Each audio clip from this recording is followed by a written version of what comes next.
Hey, hi, எல்லாருக்கும் வணக்கம். Hope you're all doing good. And இன்னைக்கு ஒரு குக்கிங் ரெசிபி தான் பார்க்க போறோம்.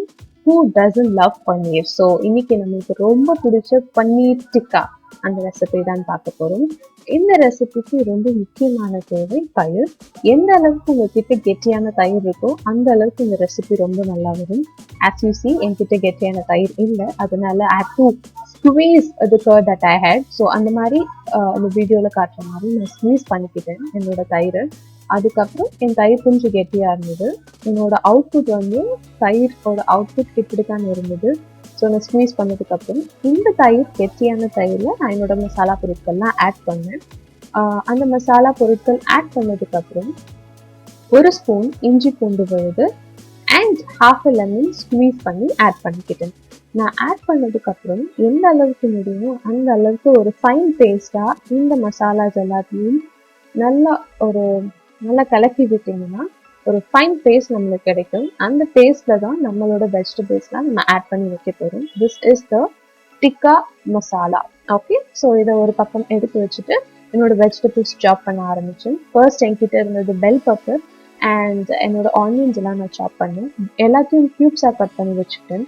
பெல் பெப்பர் வந்து இப்படி இருந்தது, ஸோ இதை க்யூப்ஸாக கட் பண்ணி எடுத்து வச்சாச்சு. அண்ட் ஆனியன்ஸ் வந்து நாளாக கட் பண்ணி அது இதழ்கள் மாதிரி இருக்கும், அந்த இதழ்கள் எல்லாம் ஒன்று ஒன்றா பிரித்து வச்சுட்டேன். ஸோ ஆனியன்ஸ் எனக்கு நிறைய டைம் எடுக்கல.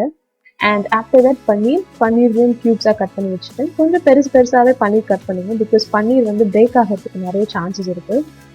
ஸோ கொஞ்சம் பெருசாக கட் பண்ணி வச்சுக்கிறது நம்மளுக்கு நல்லது. அண்ட் ஆஃப்டர் விச் என்னோட டிக்கா ஸ்டிக்ஸ், இந்த டிக்கா ஸ்டிக்ஸ் வந்து என்கிட்ட ரொம்ப பெருசாக இருந்தது. So I just broke them into two, so that என்னோட தவாவில் வந்து இருக்கிற அளவுக்கு இருந்தது. ஸோ நான் ரெண்டாக கட் பண்ணி வச்சுட்டேன்.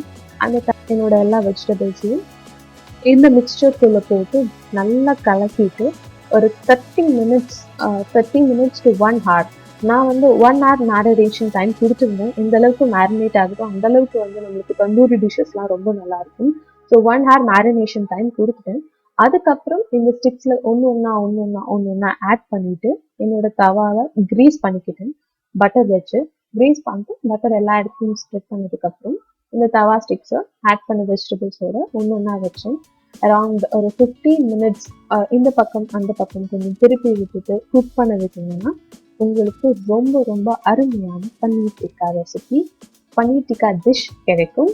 ரொம்ப அற்புதமாக இருந்தது. உங்களுக்கும் ரொம்ப பிடிக்கும்னு நினைக்கிறேன். If you all like it and if you all try it out, please do comment below and உங்களோட காமெண்ட் சொல்லுங்கள். Please do like the video and share the video and subscribe to our channel. Thank you so much. By.